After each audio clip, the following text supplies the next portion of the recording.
Welcome to Sip and Say with Stephanie. Hi, how is everybody doing tonight? I am doing absolutely amazing.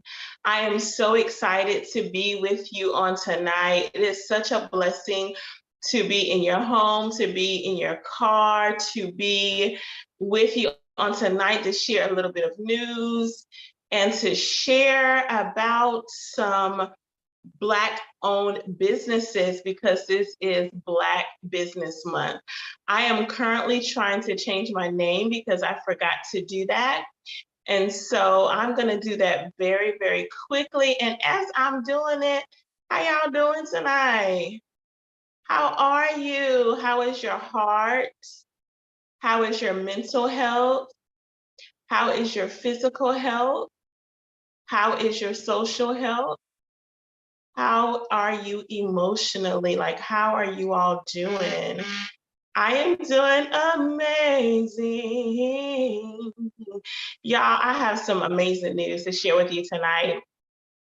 So look, I was going to wait till the end to talk about Black Business Month, but I have an announcement that I want to make and I can't wait. Like I am like a kid whose mom said you got $100 million to spend at the candy store.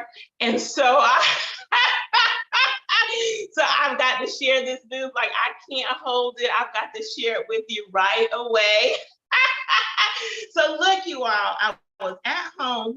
I was not at home. I was actually at work. And y'all forgive the vertical because I was just trying to get my name right, but it's gonna come up right in a second. So I was at work, and I keep my phone beside me at my desk most of the time. And so I have my phone by the desk, don't really check it as often as I probably should throughout the day because I'm just focused on what I'm doing. And so I check my phone, get a message from one of my cousins to say she sent me a link, and then she said, let me know what you think. And so as soon as I saw the link, I knew exactly what it was. Clicked on. You all, my cousin, I'm gonna say my younger cousin, I think she's 20, in her 20, I'm gonna just say her 20s because maybe she don't want you to know how old she is, but she has released her first book. And I am so excited for her. It is a children's book. It is so engaging. It's very an easy read for children who might be struggling to read or might need something engaging and interacting to read. It has vivid pictures of children that look like children that children can identify with. Children can identify with the conversations that are going on with the children, like let's play, let's get some ice cream, like let's just do this together, play together and have some fun. It is such an amazing book. And like I said, it's simple to read, easy to read. The graphics are not all over the place, very simple graphics. So it is great for all children. I would say up to maybe age, like maybe 7 or 8, 9, around that age range. Um, um, um, Again, it's engaging. It's conversations that kids have, and I'm excited about it. I'm like so excited about her releasing her first book. So it is my cousin, Adriana. Hey, Adriana, I hope you're tuning in. If you're not, this is your shout out. I want you to go to Amazon to get her book. I actually didn't even write down the name of the book, y'all. Now I got to go back and look up the name of the book, and I'm not going to move until I find the name of the book so that I can tell you all what it is. Oh no, I'm not able to get in to tell y'all what it is, but I'm about to go to, because I've already ordered it and I've already read it. So I'm gonna go into my account before this night ends. I'm gonna put the link in because you need to get this book for yourself. Get this book for your children. Read it with them. I like it. I'm a special needs educator, and well, I'm a dual license, special education, regular education for pre-K, and this book will engage all children. But because the graphics are very simple, it's not too much. I think it would be really good for typically developing peers as well as your special needs kids, for them to engage in the conversations that these children are having, the games that they're playing. Like, you all need to get this book. It's so simple, it's fun, it's beautiful for children. Y'all get the book. Like, I'm looking it up right now while I'm talking to you so that you can. I don't even know why I didn't write the name down. Somebody help me out now. Oh, I see it. I see it. I see it. It is called A Day at the Playground. A Day at the Playground by my cousin Adriana Peterson. If you have Kindle Unlimited, you can read it absolutely free. But if you don't, pay the $2.99, y'all. Come on, somebody. Support this Black-owned business. The name of her business, I did write it down, is Creative Hands, HADZ. You can follow her on Amazon so that you know when her upcoming books are on the way. Stay engaged with her, talk with her, communicate with her, let her know that you enjoy the book that she has written. And look, pressure her into writing the next book. Come on, somebody, so we can keep the series going. All right. So follow my cousin Adriana Peterson. Go to her page and purchase her book. I actually went straight to Amazon.com, typed in her name, and her book popped up. It was actually number 2. It's called A Day at the Playground by Adriana Peterson. It is $2.99. Y'all know y'all got y'all spend more than $3 on y'all Happy Meals for y'all kids. Y'all spend more than $3 on the Chick-fil-A children's menu. So y'all can take that $2.99, that $3, and purchase something that is educational, something that's going to help your child learn, something that's going to engage them in literacy, something that is going to keep them wanting, Mama, where the next book? Like what are the children gonna do? What's the children's next adventure? I ain't gonna tell y'all the names of the characters because you need to read it for yourself. But when are the children's next adventure? Like, what are they gonna do next? You know? So, and hopefully it will be a conversation piece for children to engage. Like, this is how we talk to each other. This is how we communicate with each other. We share, we take turns, we don't fight, we don't hit or anything like that. Like, we really can talk to each other with our words, have this conversation with each other, play without fighting, play, to have fun. And, we're not worried about nothing else. We're just having fun as kids. And so the book gives you all of that, y'all. And so again, I encourage you to get my cousin Adriana Peterson's book. It is $2.99. It is entitled A Day at the Playground. And I actually was about to, look, my cup is empty. I didn't ask y'all what y'all was sipping on because my cup is empty. I was just about to put some water in it. And then I was like, you know what? We need to toast to Adriana's new book, her first ever published book. We need to toast to it. So look, y'all, I still got a little bit of water. Let me pour it out in my napkin that I have right here. So we're gonna toast you all. So I've got my last bottle of Dublin Winery, y'all. I'm about to pop this muscadine open. What are y'all sipping on tonight? I know I asked y'all how y'all was doing. I'm gonna come back to that in a minute. But what are y'all sipping on tonight? Look, I'm about to open my muscadine. This is alcohol-free muscadine. Even if I was having alcohol, that's between me and the Lord. Don't y'all judge. This sip and say what's up. Don't y'all judge what I'm drinking over here at my house in the privacy of my own home while I'm on a public forum. Praise God. So look, what are y'all sipping on tonight? Hey, Mom, hey, Aunt Wanda. So glad you all have joined us. So look, I got my prayer warrior cup while I'm drinking my muscadine. Like I said, even if it was alcohol, I'm still a prayer warrior. Y'all don't get it twisted. So I'm gonna pour me a little bit of muscadine. I'm gonna tip it over because when you pour the real wine, you tip it. I don't know why you tip it. I need to ask somebody. I'm about to get this good and full. All right, y'all. So look, get y'all sip in your hand. Let me turn this away from my computer because y'all, I'm clumsy. I am so clumsy. So we are going to toast to my cousin Adriana, celebrating her for releasing her very first book and her very first children's book. We celebrate you and we speak the blessings of the Lord over you, and we say much success for a long career as a writer and published author. Cheers to you. Cheers, queen. Take my sip.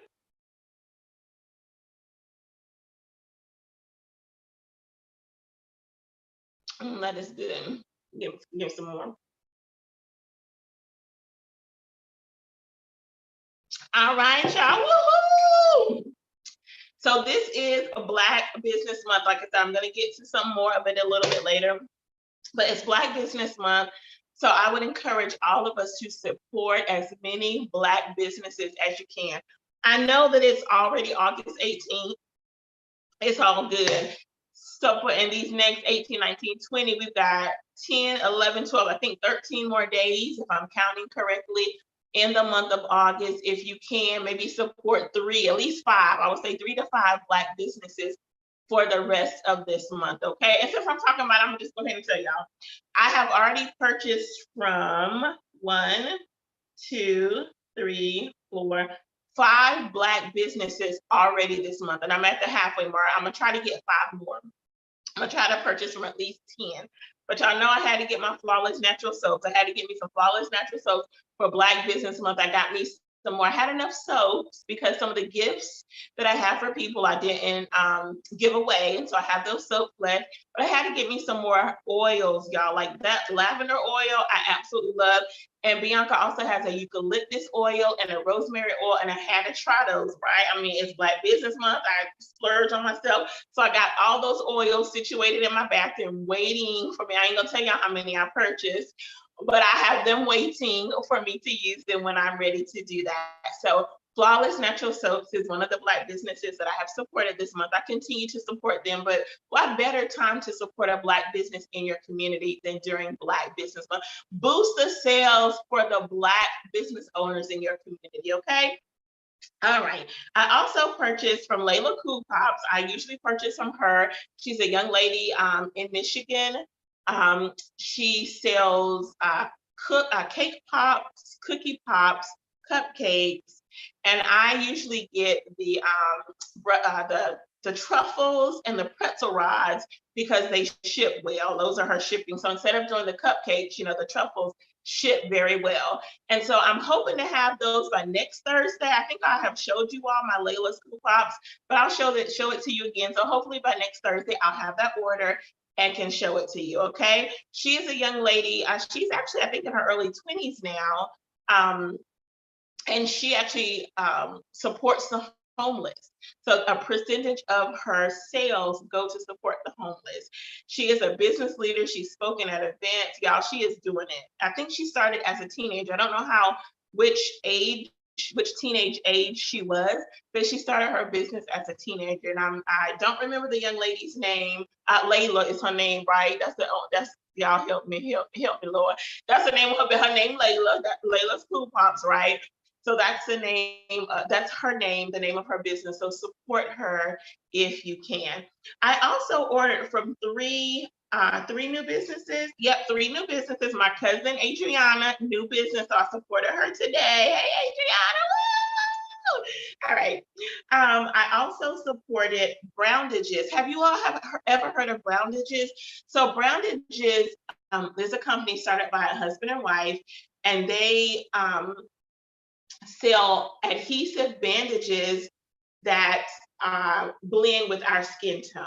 I can't remember the names of the bandages, but you have the lighter brown, you have my brown, and then you have a darker brown. I think there might be 5 actually. I think there might be 5 shades of brown in the bandages they sell. And so they sell skin tone bandages specifically for people with melanin.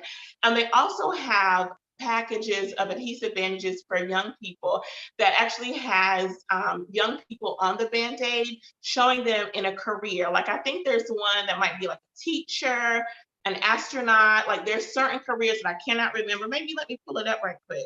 But there are certain careers, so you can get this for yourself. You can actually get this for the entire family. Get it for yourself, get it for your kids. It's something that is reflective of who they are, reflective of their beautiful melanin skin. And so get you some Browndages. I ordered from them just this week. I didn't order it to tell you that. I just was like, it's time for me to order some Browndages. So I got my Browndages. And let me go down so I can let you know they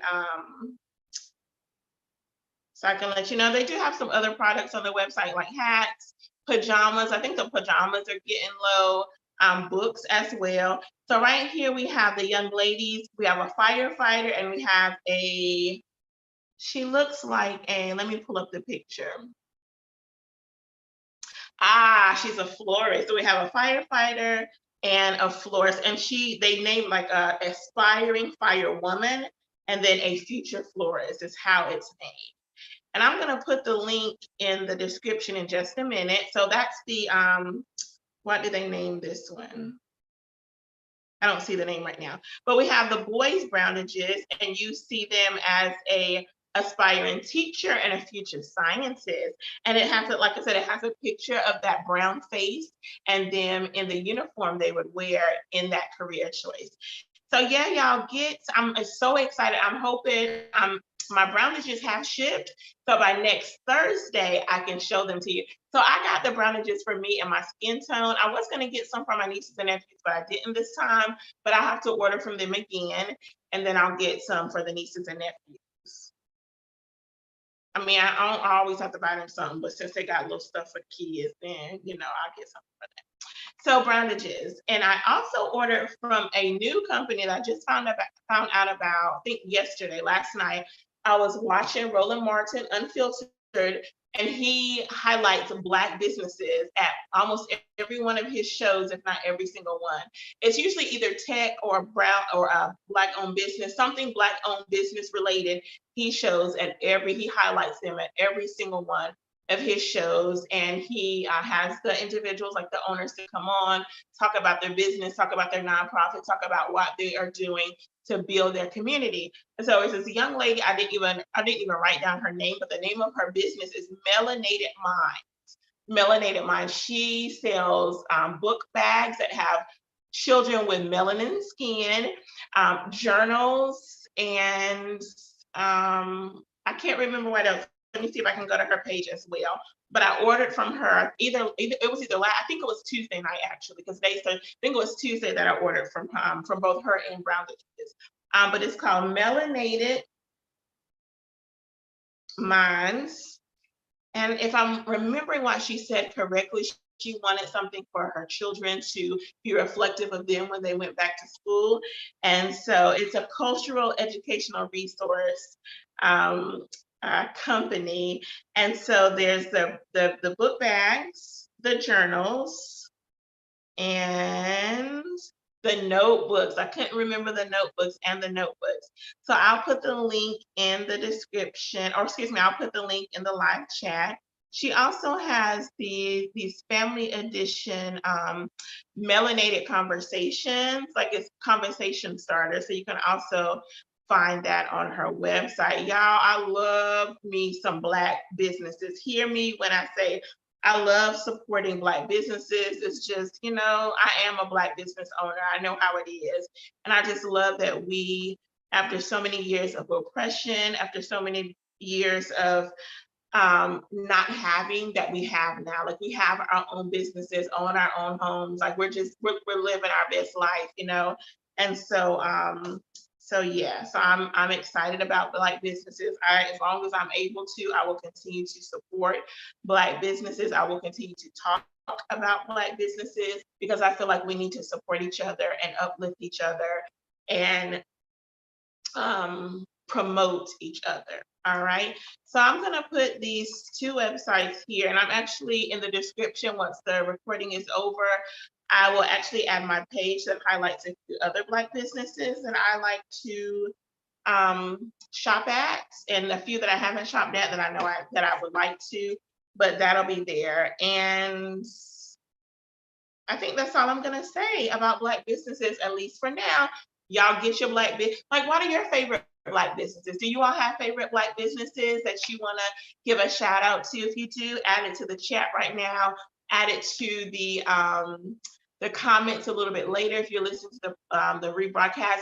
There is another Black business that actually one of my coworkers uses their products, and I haven't purchased any of them yet, but it's the Honey Pot. And so the Honey Pot are feminine products that are all natural. It's an all natural feminine product line, like sanitary naps. Maybe I need a nap right now. But sanitary napkins, those types of things for women to make during our menstruation cycle each month. And so the young lady, I think she was having some difficulty with some of the products that were on the market. And so she received a revelation to have this all natural feminine care line. And that's what she did, y'all. It's called the Honey Pot. Let me type it in.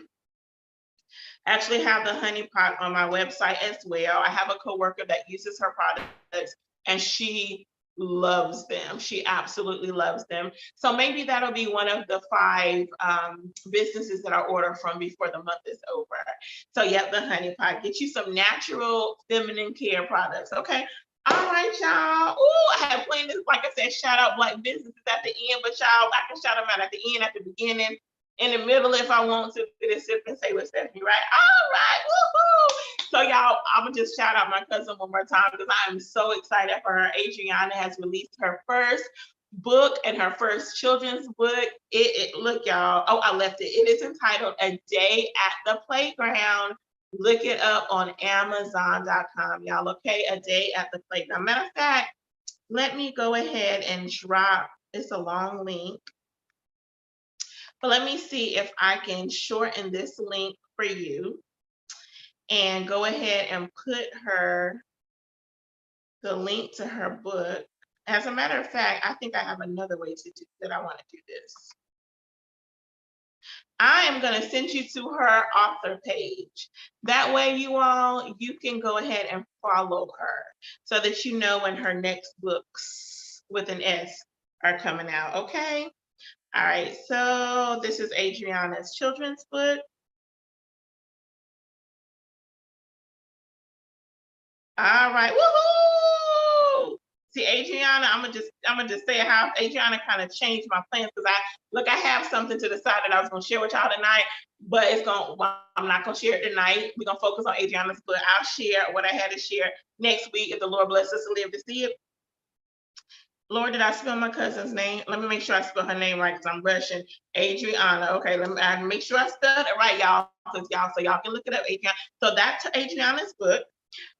Check it out. It's $2.99. It's not a lot of money. Support this young lady, my cousin, this beautiful young lady, with the release of her first book. Okay, y'all. All right. I'm gonna say it again before the broadcast is over. I'm gonna just let y'all know that.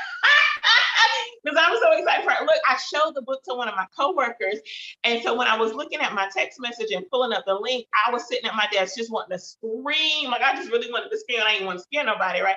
But when I called her, I started screaming. She was like, she didn't say this to me, but she was probably thinking, what is wrong with Stephanie right now? Like she done lost her mind. But I was riding down the road, windows down, screaming because I'm so excited for her. Like, y'all, I'm an author. So I get excited about other authors. And y'all, I'm gonna tell you, I prayed about, because I was like, God, I know there are more authors in our family. Like there are more. So we have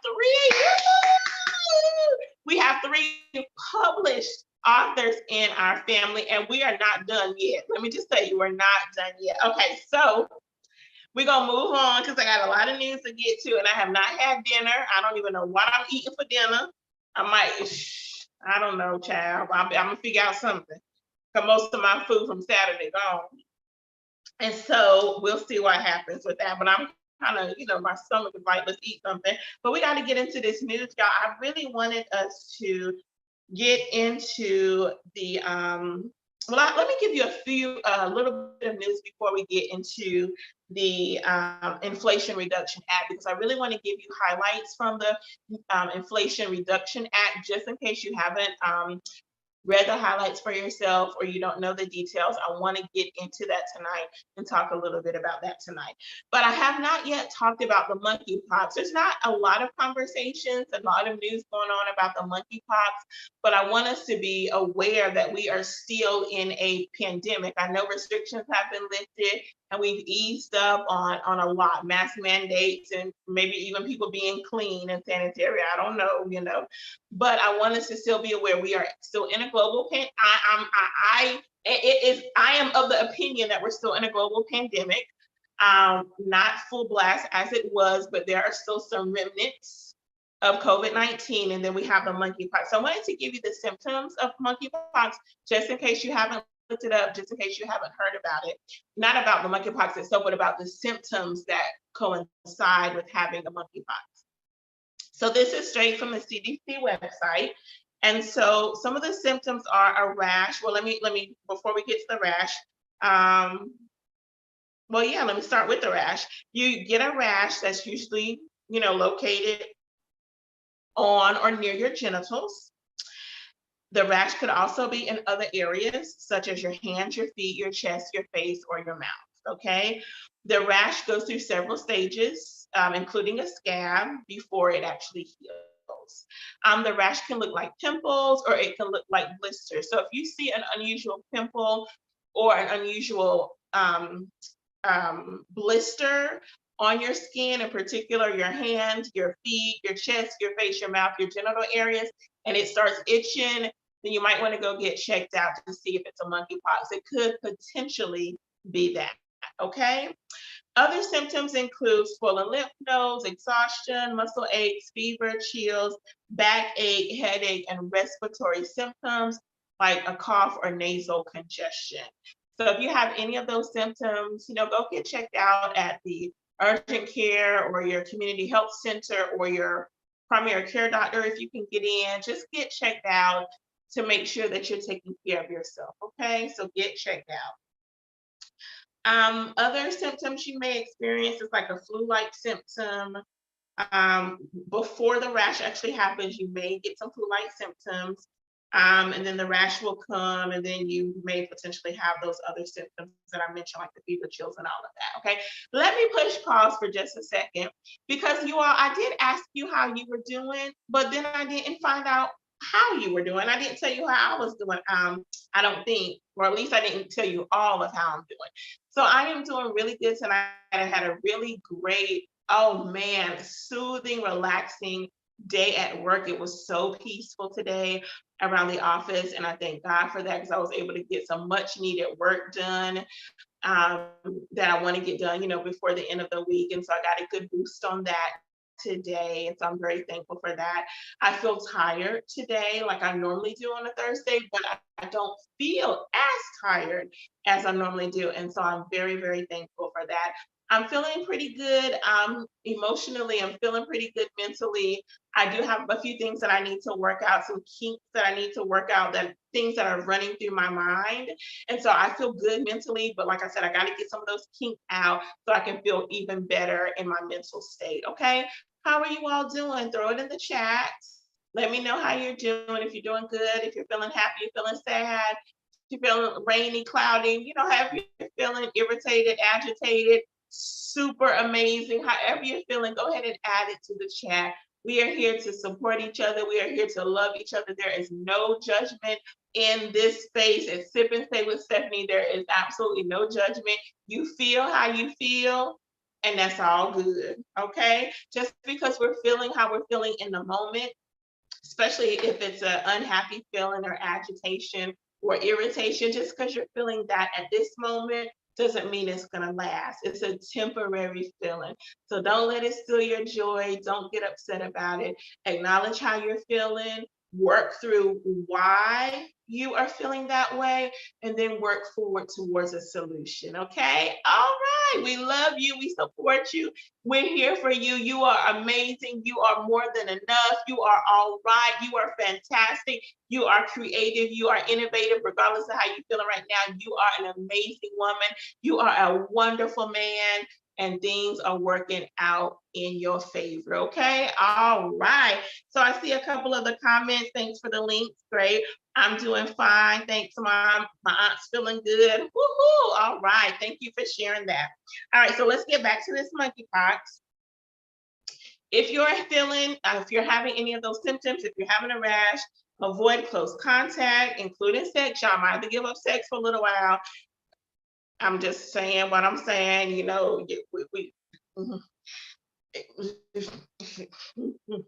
So you're gonna have to give up some things, and you might not should be doing those things to begin with, but that's between you and God.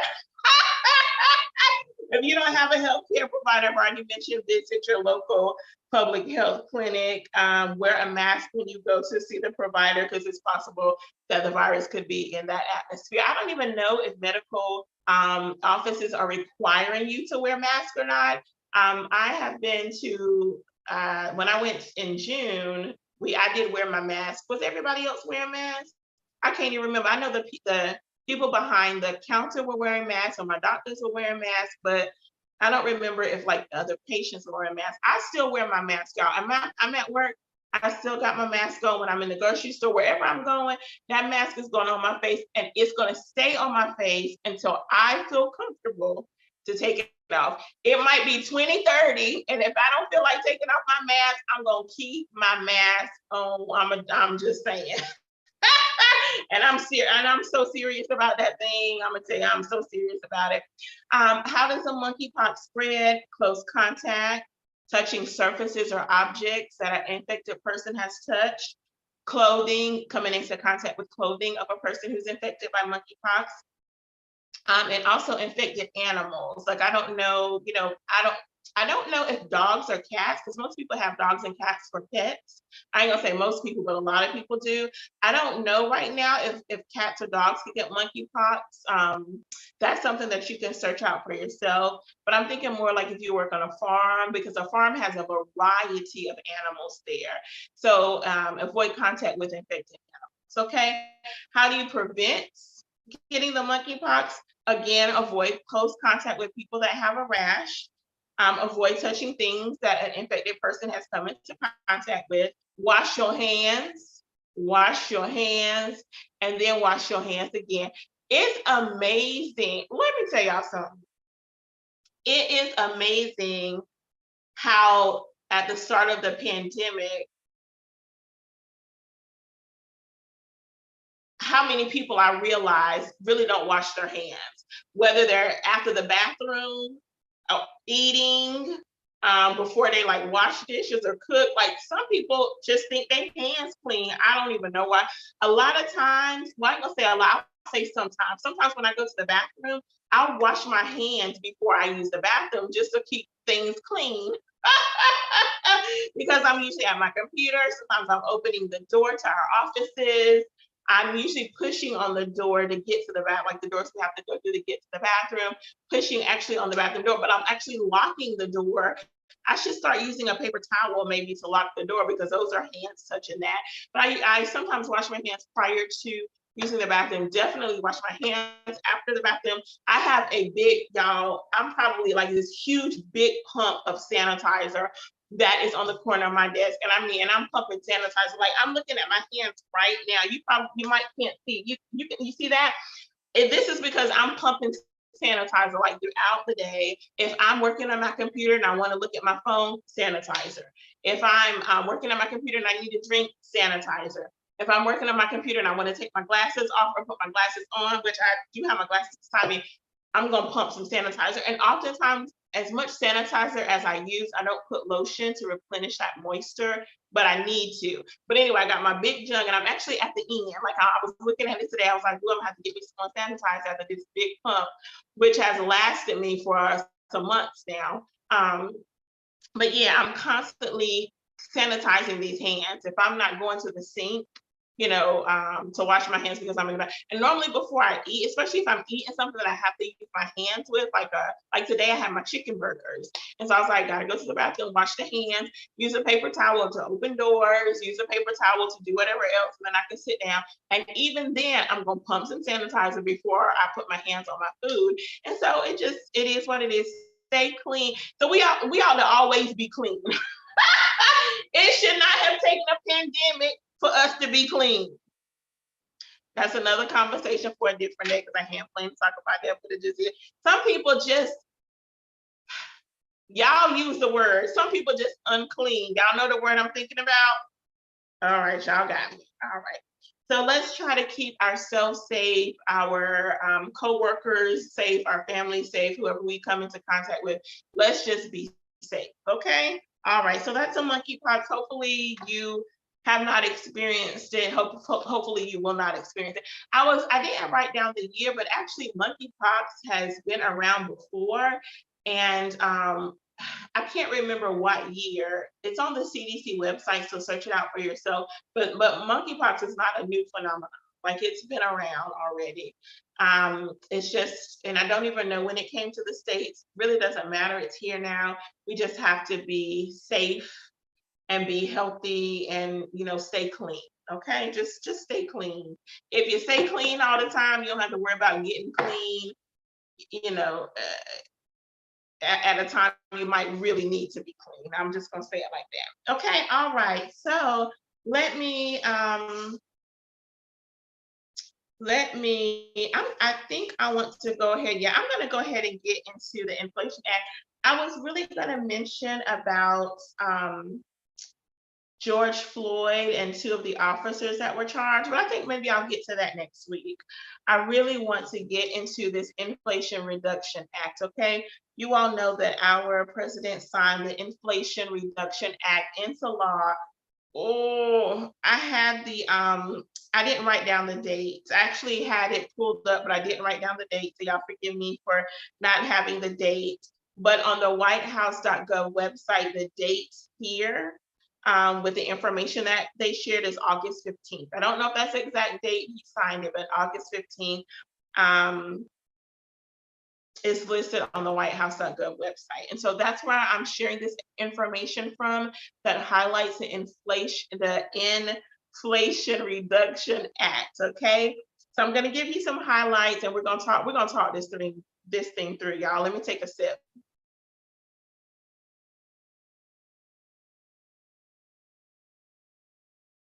That muscadine is good. So let's talk this thing through, you all.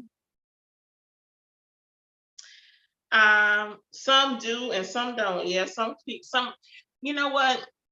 I used to shake people's hands back in the day. And then of course when the pandemic came, I don't shake anybody's hand now. Certain people, I'll give them a fist bump or an elbow bump. Other than that, I don't think I would ever shake another hand again in life unless, the Lord is prompting me to. Because folks, even before the pandemic, folks weren't washing their hands, So let's just stay clean and we're gonna get to the Inflation Reduction Act. All right. So I am going to go ahead and just put my glasses on just to save my eyes, because it is a lot of information that I want to share with you. So I really want to take my time as we discuss this, especially when we get to talking about the insulin, because you all know I did a show. It was either earlier this year or last year about pharmaceutical companies and how much they were charging for EpiPens, for life-saving medication.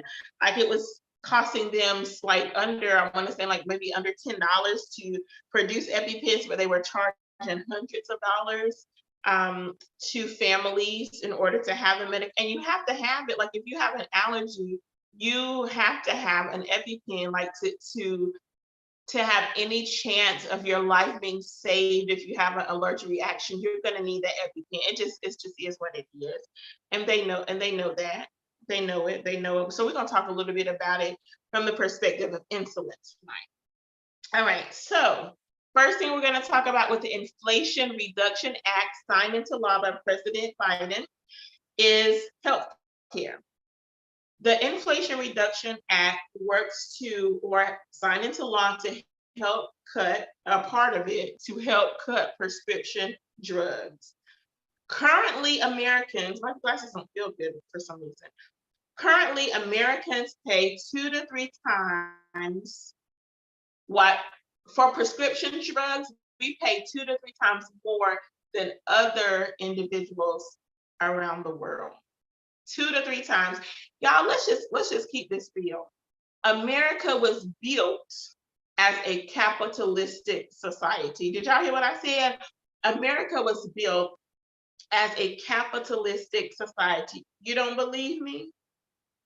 Enslaved people built America for no money. America was built on the back of enslaved people for absolutely free.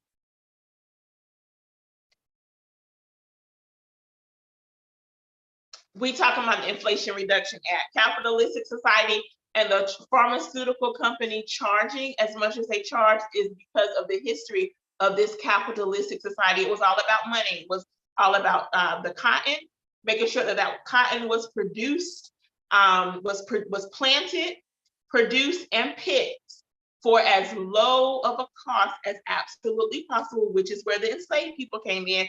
We're going to sell this cotton for what we want to sell it for and keep it all to ourselves. And in order for the white people to feel good about it, they made sure that Black people were considered 3/5 of a human being, were considered like cattle, considered property. That way they could justify themselves for enslaving Black people and for not treating them as human beings, for not treating them as a person as they would want to be treated. And so, yes, so capital, to keep their power, to keep their money, this is a system that they set up. We are a capitalistic society, regardless of what anybody tells you. This country was built to produce money, and the individuals who who are known to found. We know that the Native Americans were already here. The Native Americans and indigenous people were already here. This land is their land, point blank, period. It is.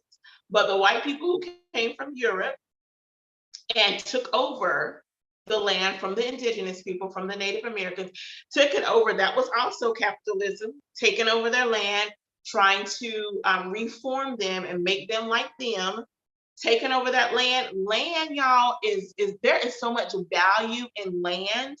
That's why there's value in land and value in home ownership. And that land was valuable asset to white people. So they stole it so that they could produce whatever they wanted to produce on it. The cotton, then sweet potatoes. We eventually had vegetables that were produced on the land, but cotton was a money-making machine in the South. Let me be clear about that.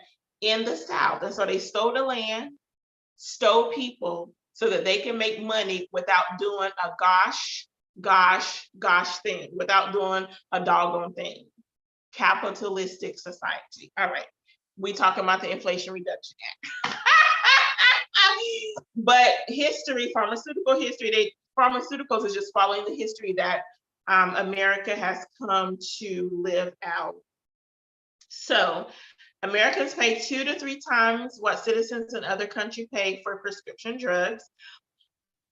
The Inflation Reduction Act will work to cap, or will cap, pharmaceutical costs at $2,000. This is key, especially for senior citizens who have to have medication in order to, remain healthy. So it caps pharmacy costs at $2,000 a year.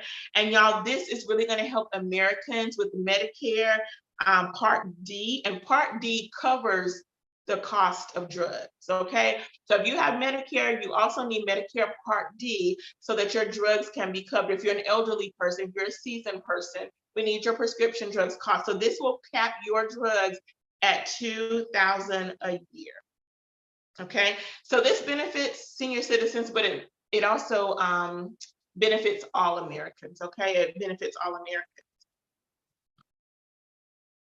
Medicare beneficiaries with diabetes will benefit from a guarantee that their insulin costs are capped at $35 for a month's supply.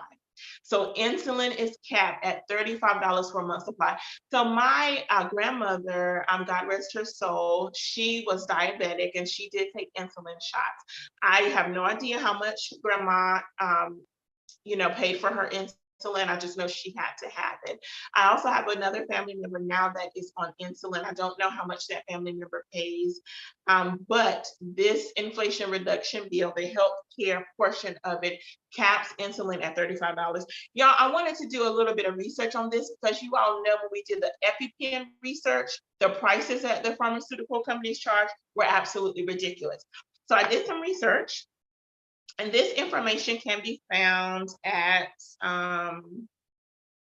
Actually, this particular report came from the Department of Health and Human Services, Assistant Secretary for Planning and Evaluation. It is a research report that compares insulin prices in the United States of America with other countries. It was released on September 2020, and it was prepared by RAND Healthcare, specifically for the Department of Health and Human Services and the ASPE and the Office of Health Policy. Okay, y'all listen to these numbers. It doesn't have every country, but it has enough countries for us to get the picture. All right. So this is a figure from 2018. So in 2018, so insulin comes in human, it's a human, oh, I wrote it down, hold on. It's an analog insulin and it's human insulin. And let me just tell you what that is. I know I'm gonna give you a lot of information, but it's gonna be good. If you don't get it all, you can go back and listen to the rebroadcast. So analog insulin is different. It's a different chemical structure than human insulin. Once injected, the analog insulin lowers blood sugar at a more rapid rate. Okay. For the human insulin, it's laboratory grown to mimic insulin in humans, and it is synthetic. And so when I was reading about this, I was like, I wonder what kind of insulin did my grandmother take? Was it analog or was it human? And then wondering what the family members take, whichever one it is. But either way, we have the human and the analog insulin, and I share that with you because this report actually breaks down the two. Okay, so let's look at it I'm gonna just take my time with this so we can all understand it. So if we're looking at the total cost of all insulin in the United States of America, it costs $98.70 is the average price per standard unit for insulin. $98.70. You know what? I didn't write down how many units this is. Like, I don't know if it comes like 2 or what. That I did not write down, and I'm looking to see if it's here, and I don't see it. So I may have to get that information and add it to the comment section later, okay? But $98.70 in the United States of America. In Australia, $6.94. In Canada, $12. In France, $9.08. In Germany, $11. Japan, $14.40. In the UK, $7.52. And that's that. And then in the I forgot to look what this OECD is. You all, that is a huge jump from $98 down to the most expensive, or the next expensive is $14.40. Y'all, that is a difference of $84.30. $84.30 difference. Y'all can't tell me that our country is not a capitalistic country. It's all about how much money I can get, how much blood I can squeeze from this turnip. Just like during slavery times, those slave masters wanted to know how much, or they learned essentially how much work they could get out of the people they enslaved so that they can maximize how much cotton was planted, grown, and harvested so they can see how much money they were going to get at the end of harvest time. Enslaved people worked from sun up to sundown for the white people to earn money that the enslaved people, should have been earning themselves. We are a capitalistic society. So let's look at the human. So for the human insulin, in the United States, it's $85.21. In Australia, it's $5.08. In Canada, $7.11. France, $9.16. Germany, $7.13. In Japan, $14.30. And in the UK, $5.13. So for the analog, it's just a little bit more expensive in all the countries, just by a little bit in some. But in the United States, it's $99.94. In Australia, $7.08. In Canada, $12.99. In France, $9.02. In Germany, $12.60. In Japan, $14.41. Their prices are around the same. 14.40, 14.30, 14.41. So they're right in there together. And in the UK, $8.09. So y'all, I would say I don't know why, but I do know why. Pharmaceutical companies profit off of people being sick. Even saying that is making me sick. Pharmaceutical companies profit off of people being sick. And it is sad, y'all. Like, so maybe my mindset is too idealistic, because I'm thinking, as a human being, you don't care if somebody dies because they can't afford the medication that you're producing. Like, what if your mom needs that medication? Your dad, of course, I mean, I guess we could say because they're the pharmaceutical company, they might give it to their family for free. We don't know. But just, scenario, what if it's your mom, your dad, your sister, your brother, your cousin, your child that needs that medication and can't afford it? Like, I don't even understand how people are just have that attitude that I don't care about them over there. Like, I don't care if your family has to pay $500 for an EpiPen or $350. I don't care that your family has to pay nearly $100, $98 for insulin for this life-saving medication. I don't care. All I need you to do is pay it so that I can keep my pockets full, and so our shareholders can keep their pockets full. Like, it's ridiculous. Like, is this the world that we live in? Yes. Yes, it is. Let's look at this a little bit further, you all. And let me just share this with you, just in case you don't know what insulin does in our body. So insulin is a hormone produced in the pancreas. It helps our body convert sugar or glucose from the carbohydrates that we eat into energy, and it also stores glucose in our body for when we need it. Okay, so simply put, insulin regulates glucose or the sugar, like we say sometimes in the Black community, the sugar.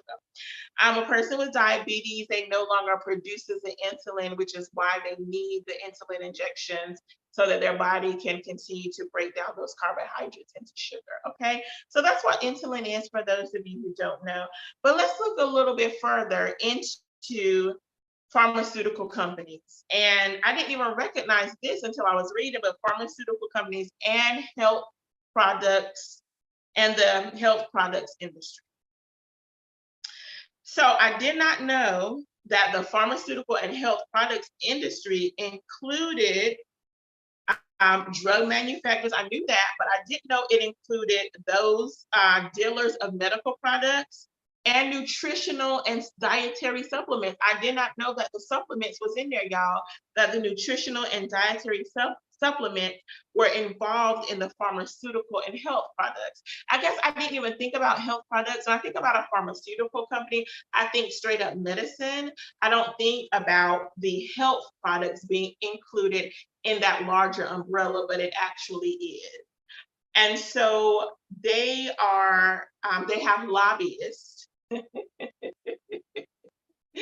who go to Capitol Hill or wherever they meet with our legislators to lobby them to either pass certain laws that would benefit them or not pass certain laws that would cause a harm to them.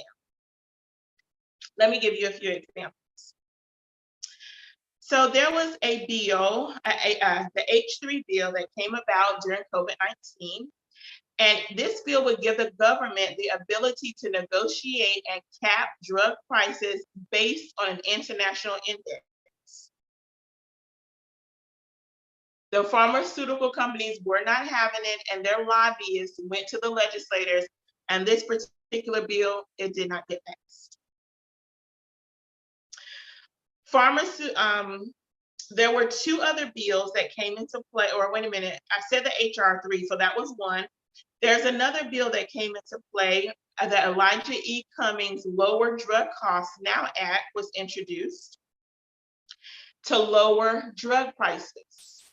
Pharmaceutical companies, their lobbyists fought this particular bill as well.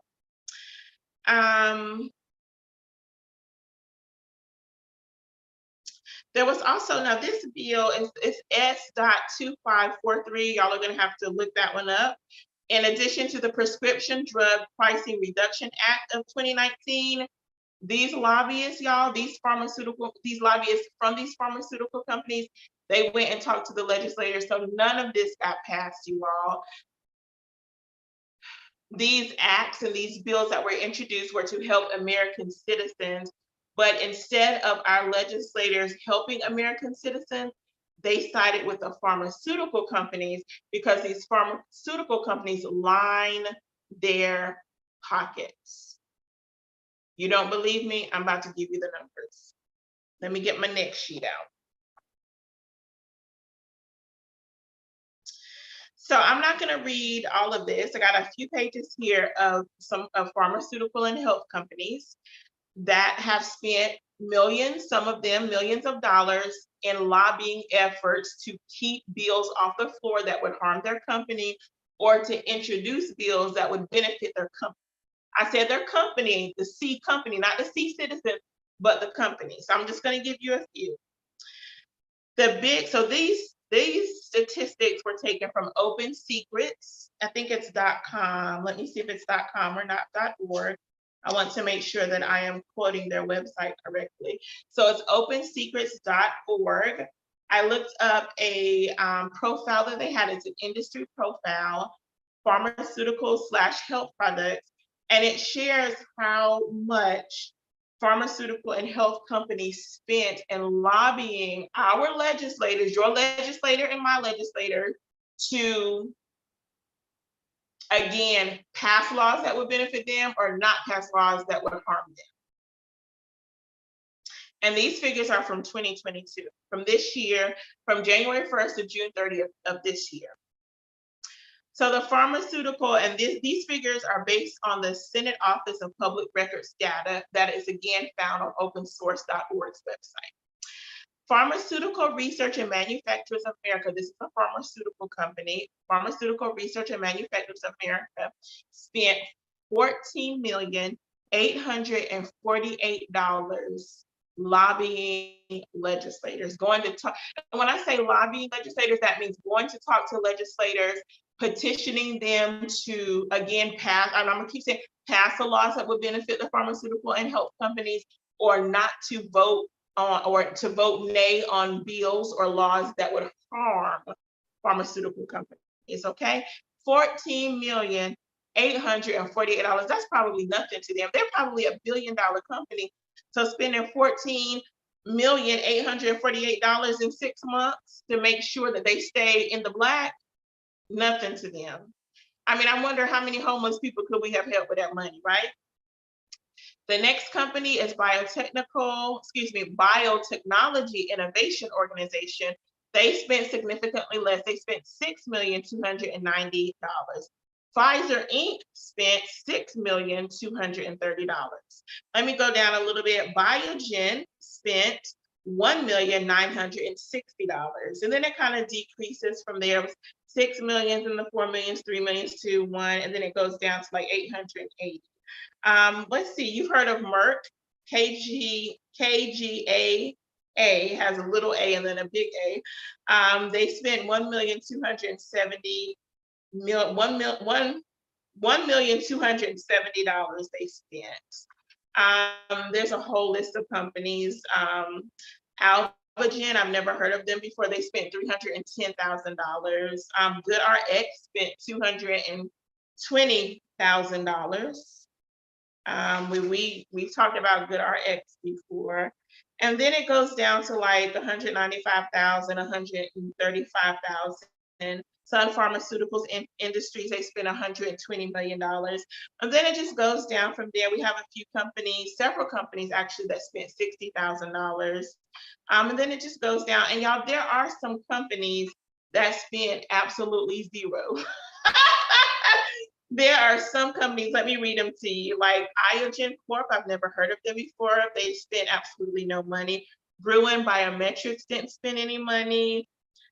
Spectrum Pharmaceuticals, zero money. Texas Biomedical Research Institute, no money. Part Source Inc., no money, no money. Quadrant Biosciences, no money. So we do have some companies, North Star Medical Technologies, no money. So we do possibly have a few companies that might be thinking of people over, not necessarily over profit, but maybe thinking about people just as much as they are thinking about profit. Again, I cannot vouch for any of these companies. I do not know any of them, except some of them by name only, don't know their policies, don't know their ethics. I mean, looking at these numbers, I can about tell you about their ethics, but I don't know. So I'm just going to leave it there. But we have a lot of companies, you all, that are lobbying legislators to make sure that their company maintains. And I'm not saying that I want pharmaceutical companies or healthcare companies to go under. Don't want that at all. But I want them to think about people just as much as they think about profit.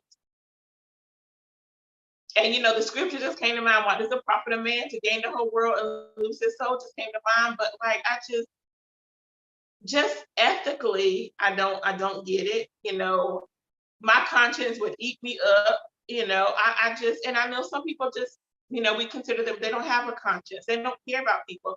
Their money is their God. They favor money, you know, over people. And it's sad. It's sad. It's sad, y'all. It's sad. Okay. So there we have that. But I said all that to get back to the Inflation Reduction Act, to say that this act caps insulin at $35, y'all. That is a huge savings for those individuals who need that life-saving medication, okay? A huge benefit for them. Now we need to work on getting a cap on the EpiPen.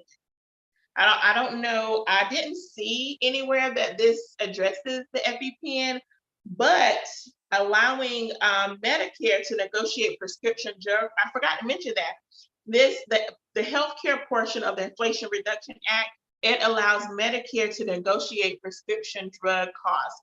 This is huge, you all. You know, we know that Medicare is for the elderly, and then of course, you know, Medicaid is for our young people. But this is huge because if there's no negotiations that take place, then pharmaceutical companies can charge whatever the heck they want to charge. But if you now have to negotiate with Medicare to make sure that medication costs do not exceed do not go to astronomical prices like they should, then those pharmaceutical companies, they're going to have to decrease their costs. They're going to have to decrease how much they charge for medication. They're going to have to decrease it. So that's good. That's good stuff. Okay, let's keep moving. It also lowers healthcare costs. So about 13 million Americans will continue to save an average of $800 per month on their health insurance premiums. About 3 million more Americans will have health insurance than did without this particular law being signed into law. And just for our information, the uninsured rate is at an all-time low at 8%, okay, at 8%, and which is, according to these statistics, it's huge. I haven't done the history, so I don't know. I'm just going by the statistics that was on the website, okay? So it's at an uninsured, it's at an all-time low, and that's good, you all, because Lord knows they don't want to treat you sometimes. If you don't have any insurance, a lot of times hospitals do not want to treat you. They don't want to put their hands on you because they're losing money. Now, of course, they have to, and you know, they have to, but I'm just saying, I can just imagine that they don't want to because they're like, where this money go? Like, you're gonna pay me, but when I'm gonna get my cut, where am I gonna get my cut from? Because that insurance does help to pay our healthcare providers. And y'all, I'm gonna just say this how I feel it. There are medical providers or healthcare providers that are in bed with pharmaceutical companies. I'm just saying how I feel it. Me and a family member, we were talking about this. I think just this week, about how there are some medical, or I keep saying medical, but some healthcare professionals who own, or at least have a stake in, have some investment in these pharmaceutical companies. So it would behoove them to prescribe medication so that they can keep their pockets lined with the money that's flowing from these astronomical prices.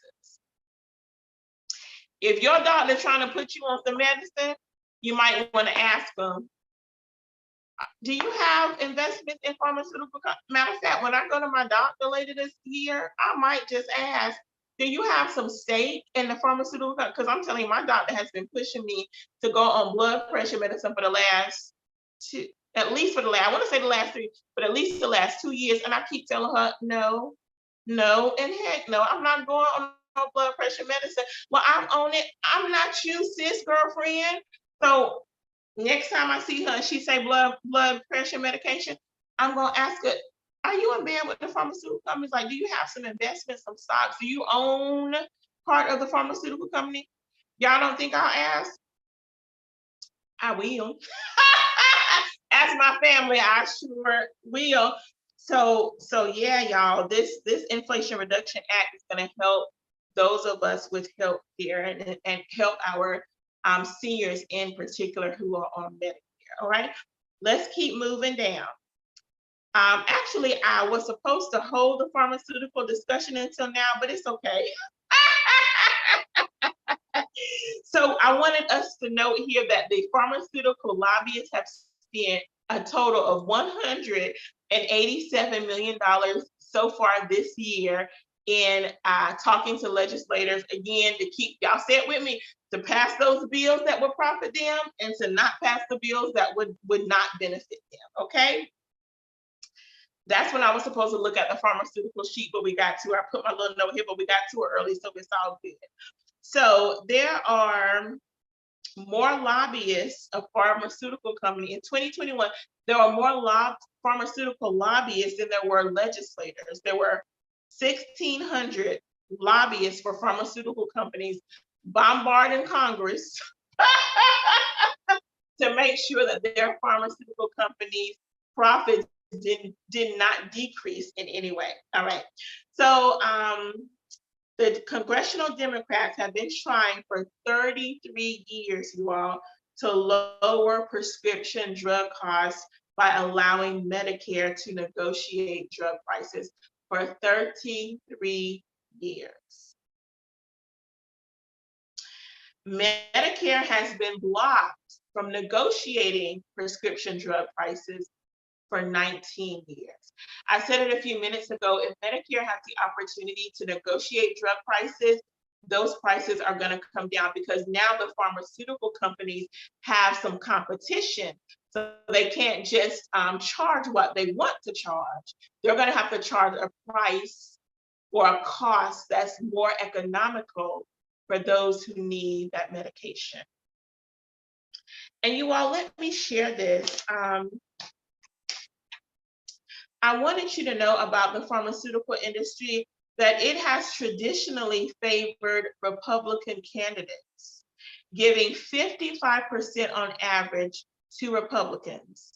And so, you know, in case you didn't figure it out as I was talking about lobbyists, when lobbyists go to our legislators to ask them not to pass certain laws or to pass certain laws, they help contribute to their campaign or to the next, the upcoming election, or get them reelected, different things like that. So I'm thinking that's where that money goes. A lot of it is to keep them in, let me say it like this, a lot of it is to keep them in office, whether it's a reelection year or whether their campaign needs a boost for, 2 years coming when the next election is. A lot of times it is to keep, that money is to keep them in office, okay? It's to keep them in office. And they need that money because legislators, they have their they have to go on the campaign trail. They travel, to different cities, to different states, talking to the people. They have advertisements to let the world know who they are, know I'm running for this particular office. This is my platform. So you do need money to run a campaign, and these pharmaceutical companies help legislators with their campaigning. okay, with their re-elections and things like that. But they traditionally favor Republicans. You all, because you can look back in history. I'm not saying anything that hasn't been said before or anything that's a lie. If you look at history, historically, Republicans have fought against and not voted for bills and acts that would benefit the American people. Some of their voting has been to keep their pockets lined with campaign money, whether it's coming from pharmaceutical companies, whether it's coming from the NRA, the National Rifle Association, or from other organizations. Sometimes their decisions, I'm going to go on record to say a lot of times their decisions are made based on money and not based on what's best for the American people, and in particular, what's best for their constituency that elected them to that office in the first place.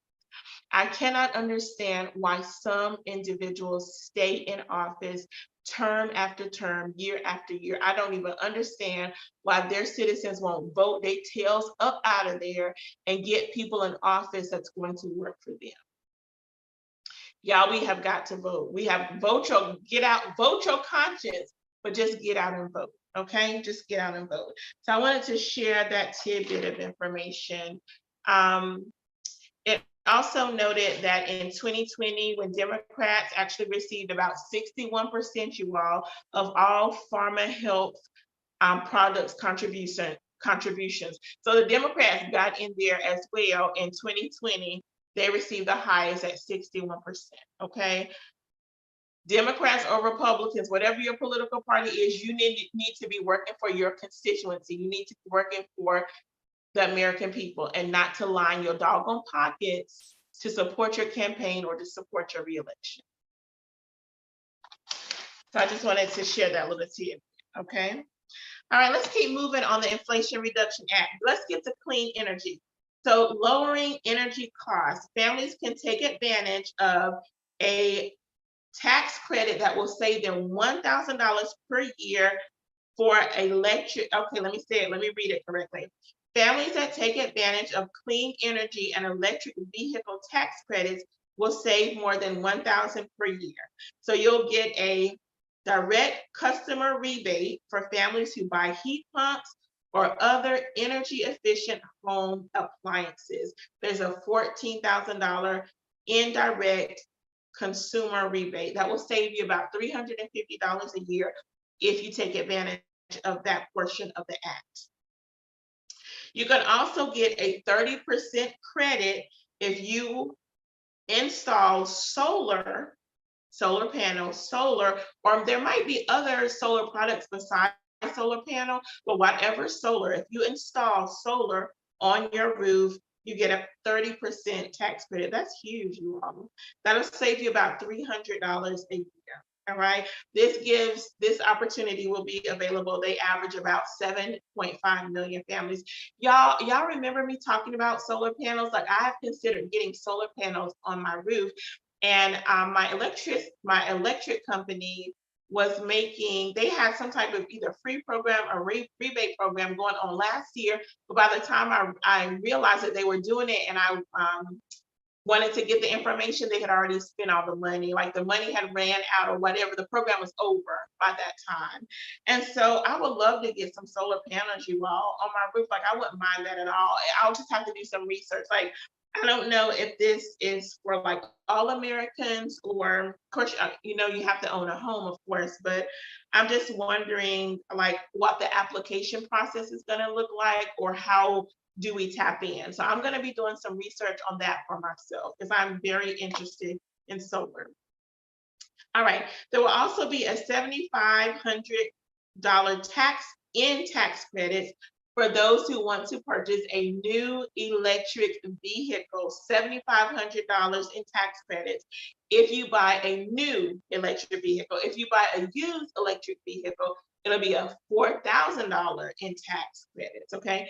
This will save you about $950 a year. Y'all remember me saying, I have been thinking about getting, since these gas prices have went up, they're lowering down now, thank God for that. But when they rose up, I was like, you know what?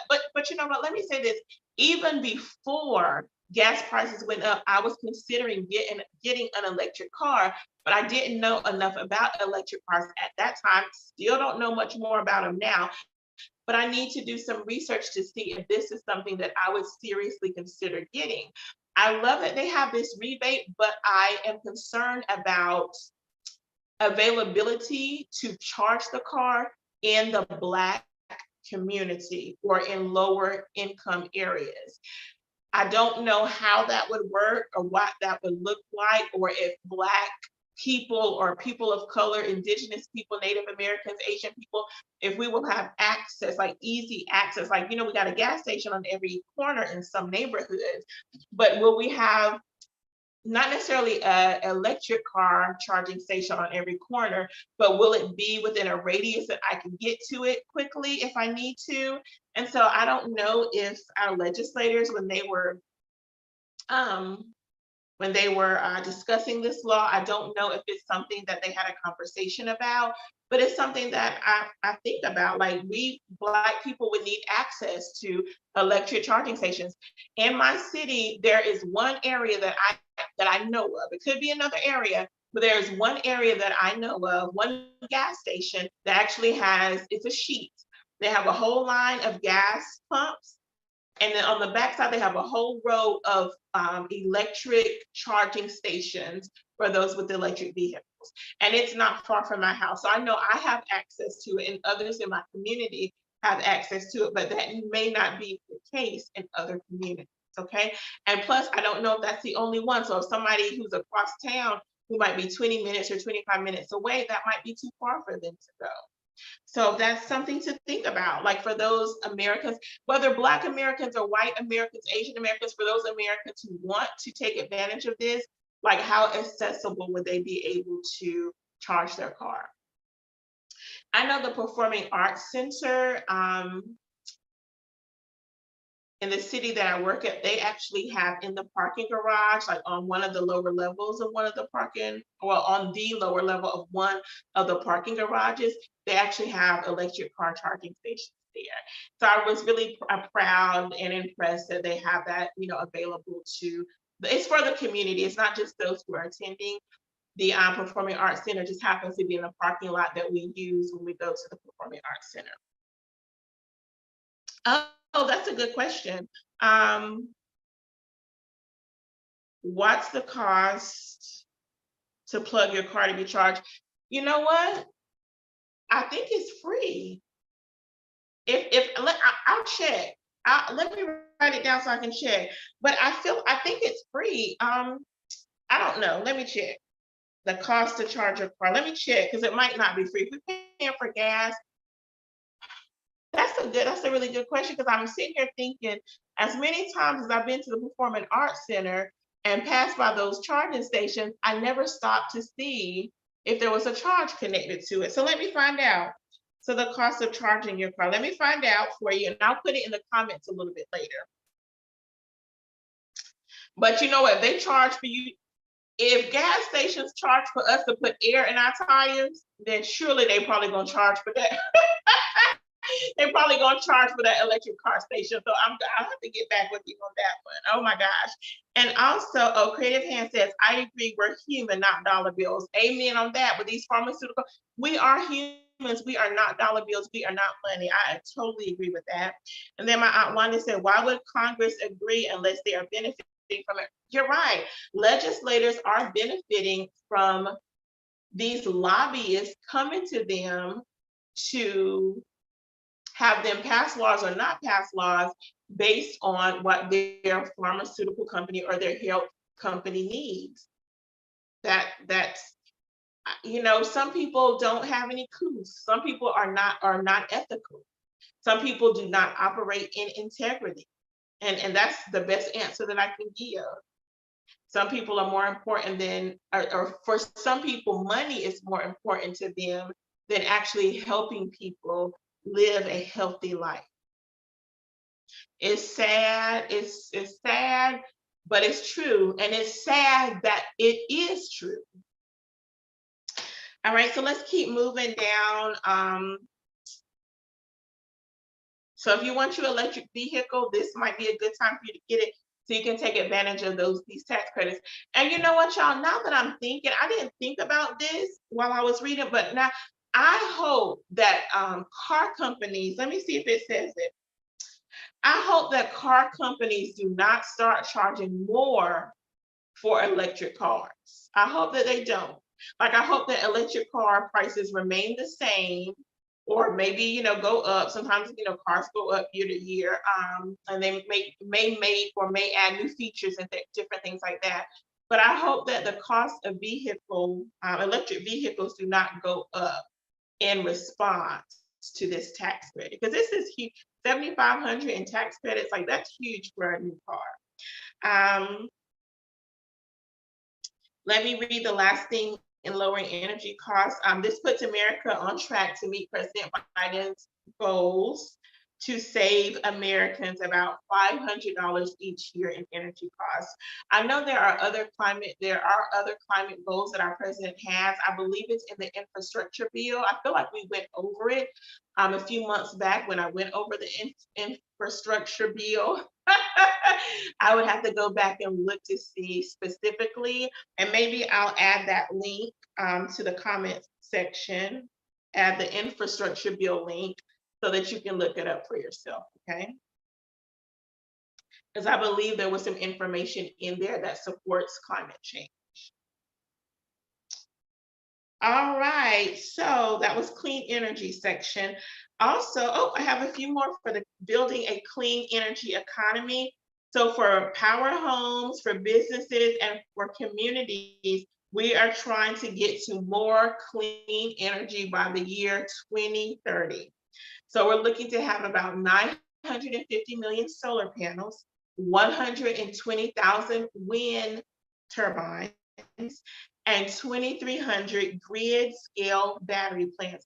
You all, you know what? I wouldn't mind having solar, but you know what? I like wind turbines, but I don't know if they would work in my community. Like, I don't know, like there's wind turbines in Texas. They've had them for years. I don't know which part of Texas, but like I would love to have some wind turbines, in my home, like not in my home, but around my property to help support the electricity within my home. I just don't know if you could just have them like at one person's house.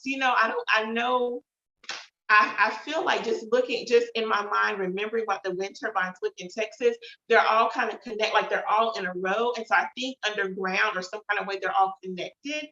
So I don't know if I could just have them just at my house and nobody else have them. Like it might be too much work to do that. But that's something I'm gonna have to look up. But I would love to have some turbines along with my solar panel. Like I would love to get rid of electricity altogether, as far as it supporting the sustainability of my home, like powering my lights, powering my refrigerator, and different things. Like if I can get rid of electricity, or at least take about a year away from electricity and just use like clean energy, just to see how it would be, and just then like do it as a lifestyle. Like I would so do that, y'all. Like I truly, truly would. So let's keep going, y'all. Let's keep going.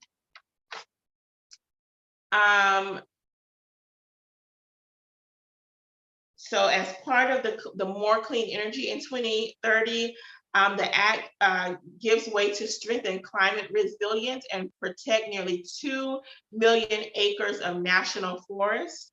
And it will create millions of great paying jobs for Americans, okay? All right. And also I'm gonna add this, there will be advanced cost saving clean energy products at rural electric cooperatives serving about 42 million people. Yeah, our rural communities, I'm liking this for the rural communities, because sometimes they're not able to take advantage of some of the programs that are in the city. So I love that this is focusing on the country, the rural in in America, in our communities. This act will also reduce harmful pollution. So it will reduce greenhouse gas emissions by 1 gigaton in 2030. A gigaton is a billion metric tons, okay? And to attempt to put this in perspective, it takes 10 adult men to equal 1 ton. So 10 adult men equals 1 ton. And this reducing greenhouse gas emissions the reduction will take place um, by about 1 billion metric tons. So 10 men, 1 ton. This will support the decrease in gas emissions, greenhouse gas emissions by 1 billion metric ton. Now y'all can do the math on your own. How many men will it take to screw in a light bulb, right? How many men will it take to equal this billion metric tons? I don't know. I'm not a math genius. My mom, you a math wizard, y'all. Somebody, Adriana, y'all figure out the numbers, y'all, and throw it in the chat. Don't y'all do that. That's gonna take too much. But it would take a lot of men, to get to 1 billion metric tons. So think about the impact that this will have on our community, y'all, reducing greenhouse emissions.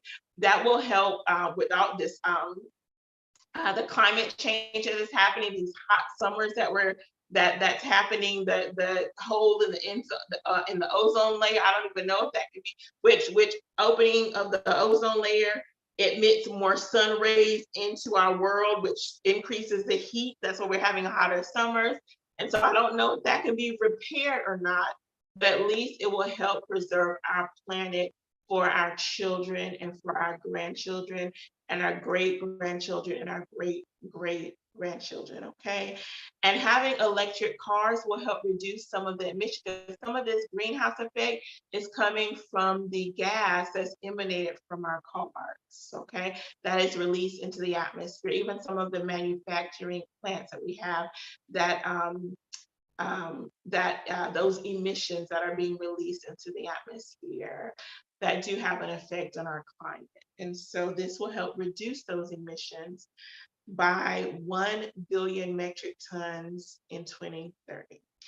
It will also give clean energy and reduce particle pollution from fossil fuels to avoid up to 3,900 premature deaths and up to 100,000 asthma attacks. But y'all know people with asthma, even dust particles in your home or in your school or just out at the grocery store, wherever, those dust particles can really affect a person with asthma.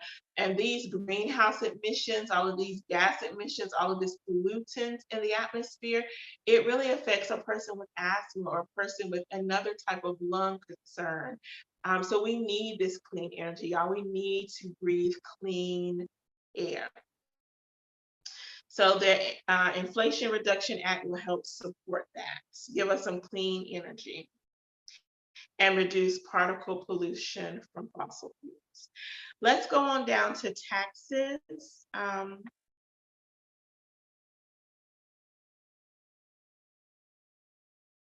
Okay, all right. Okay, my mom was saying in Jacksonville they have 4 electric charging stations. Oh, that's awesome. And she said 29 charging stations. Okay, 29. And the charge is free, even though some places charge a tariff, which, because they gotta maintain the charging station. And that's what I thought, that most of them were free. I wasn't sure, but thank you for that information, Mom. All right, so let's get to our taxes, y'all. So the Inflation Reduction Act will have, okay, so let me give you some statistics first. There are currently let me say it right. There are currently, of the largest profitable corporations, they pay $0 in federal taxes. Some of the largest, most profitable corporations pay $0 in federal tax. That's probably why they tax the heck out of my paycheck, but they pay zero. Profitable, some of the largest, I'm gonna say it for a third time. Some of the largest profitable corporations in America pay zero in federal. That's those lobbyists that have set that in motion. The number of Americans that are the largest, okay, let me say it right. 55 is the number of America's largest, wealthiest corporations that got away without paying not 1 cent in federal taxes in 2020. 55.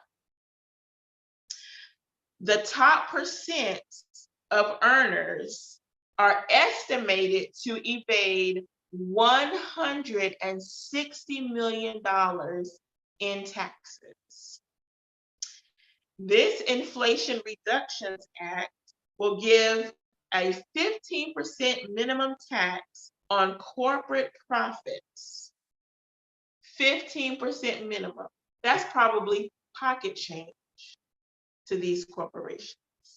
But at least it is something to help support the infrastructure and the economy and the federal government in the United States of America. 15% minimum tax will be imposed on the largest and most profitable corporations in the US.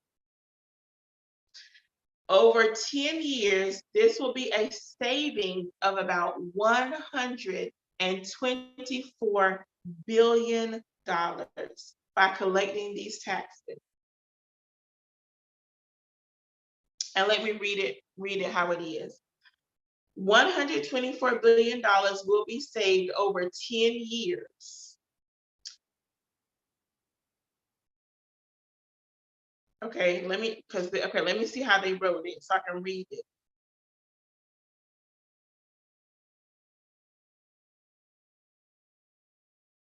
Okay, so let me say, because I don't like the way they worded it, so let me say it where I can understand it, you can understand it. According to the Congressional Budget Office, collecting taxes already owed by wealthy people and large corporations, it will save $124 billion over 10 years. That's a lot of money. Like, y'all know what I can do with $124 billion? Y'all, what would y'all do with 124? I would pay all my debt off. I would maybe buy my mama a house if she act right. Might buy some other family members houses in my family if they act right. Gotta put a condition if they act right. Boy, I would get some homeless people off the street, y'all. I would build some houses for the homeless, y'all, or renovate hotels so that they can live there and hopefully be able to get them a job so that they can sustain on their own. Y'all, I was actually coming from the funeral of the funeral of a family member of a coworker, and there was a whole abandoned hotel over to the side as I was coming down this long highway, and I was looking at that hotel and I was like, oh, somebody in the community, like this community ought to renovate that hotel and make it available for the homeless. Like, I was just like, there ought to be some city funds or some county funds or something in order to do that. And then I got to thinking, well, if they did it, how would they sustain it over time? Like, they would have to put a line item in order to sustain that over time. And then how would you hold the occupants accountable for maintaining, the home or, getting a job or whatever the case may be? But somebody come up with a plan. Maybe I'll come up with a plan. Maybe a young person, maybe you listening will come up with a plan.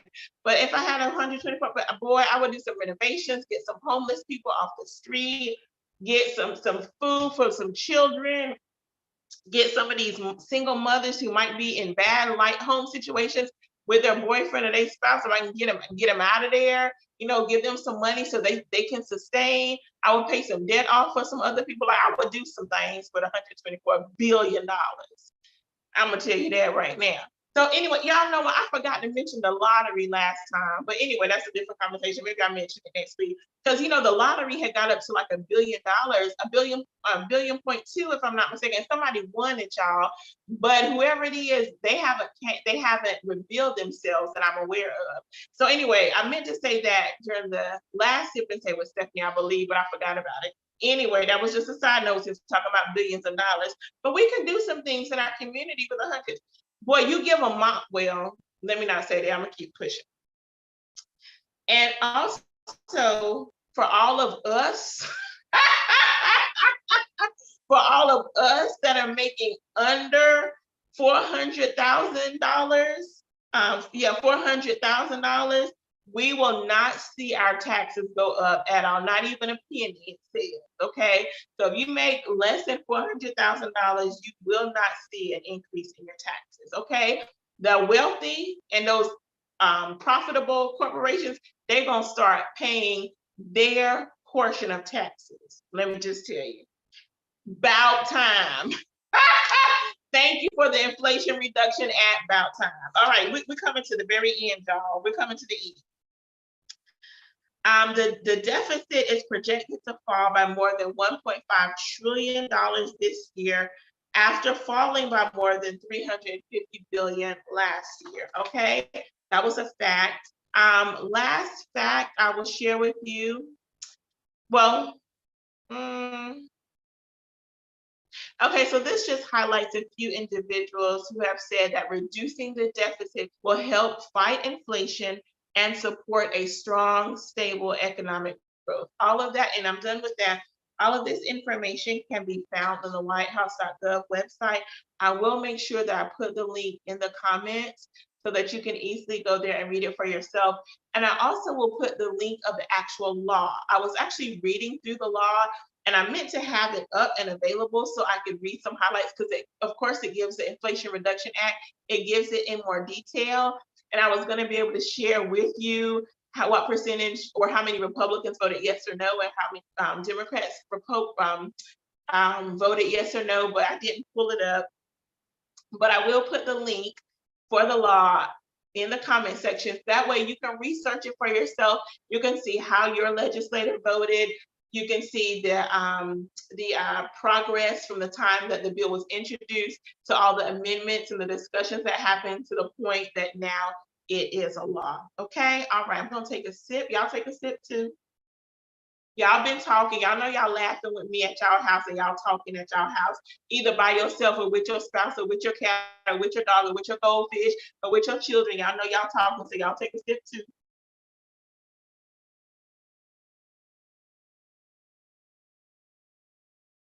All right. I think that's it. Because it's 8 o'clock, a little after 8. And I already told y'all I haven't had dinner, so I need to get something to this stomach and prepare myself to go to bed. My aunt says the rich stay rich by keeping the poor depending on them. I agree with that. I agree. That's what happened during times of slavery. The Black people were dependent on their white masters. You know, I've heard discussions about, well, I'll just leave that there. But yeah, they kept Black people dependent on them. Black people cannot, it was against the law to learn to write and read, because they knew when that Black person got some education that they would rise up against those white folk. That's why I don't care what y'all say. There are a lot of white people in the United States of America, I will say, that are afraid of an educated Black person. Afraid of an educated Black person. And don't get you an educated Black woman. There is still some fear there and intimidation there. White people are afraid. I ain't saying all of y'all afraid, but some of y'all is afraid of educated, well-informed Black people. Let me tell you, you can't tell us nothing. I mean, you can tell us something, but you can say what you want to. We have the vocabulary and the intelligence and the experience to say what we need to say to combat whatever you try to throw our way. That's why white people still try so hard to oppress Black people. You don't believe me?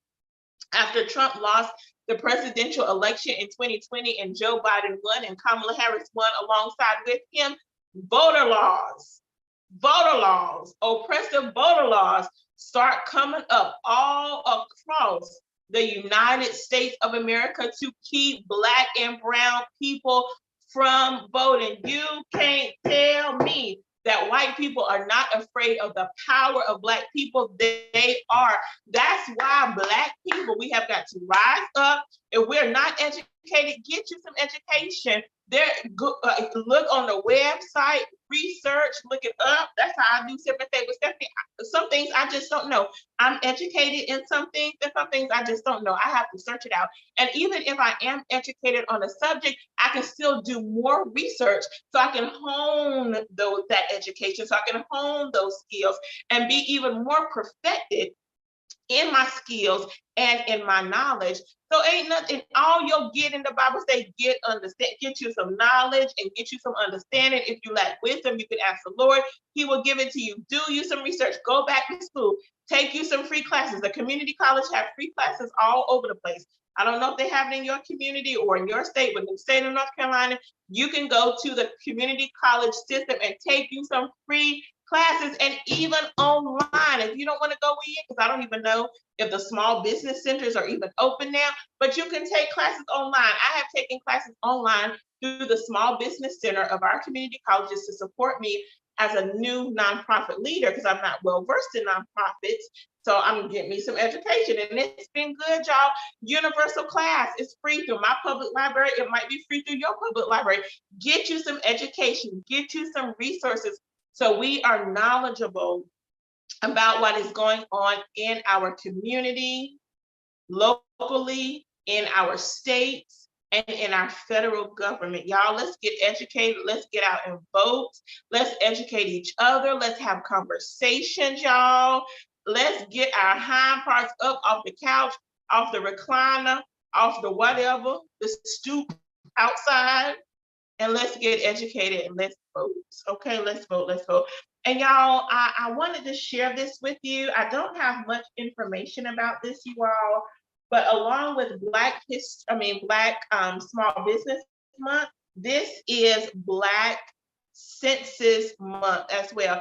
There is actually a Black census that you can take that asks you questions that will lead to answers to support the Black community, okay? The survey is by us, for us, and about us, okay? So it asks questions that would have, it gives us an opportunity, let me say it like this.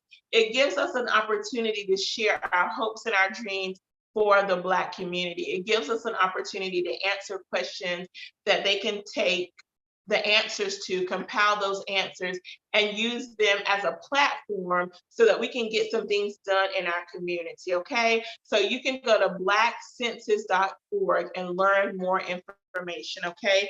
The nonprofit that is supporting this is Black Futures Lab, okay? Black Futures Lab. There's a lot of information on the website. And again, if you want to take the census, you want your voice to be heard, you can do it through blackcensus.org. It is Black Census Month. This is our first annual Black Census Month, and you can get, again, more information on the website, okay? All right, so I wanted to share that with you in case you were interested. Do some research for yourself, and if it's something you feel like you are interested in, then you go forward and even be a voice for your community, be a leader in your community. Talk to the elderly, talk to the young people, talk to people your age, talk to young adults about what is going on in our world. Let's have these open conversations, you all, so that we can be the force that we already are in making change in our community. All right, I'm gonna end how I started. This is Black Business Month. Woo-hoo. Support your Black businesses, y'all.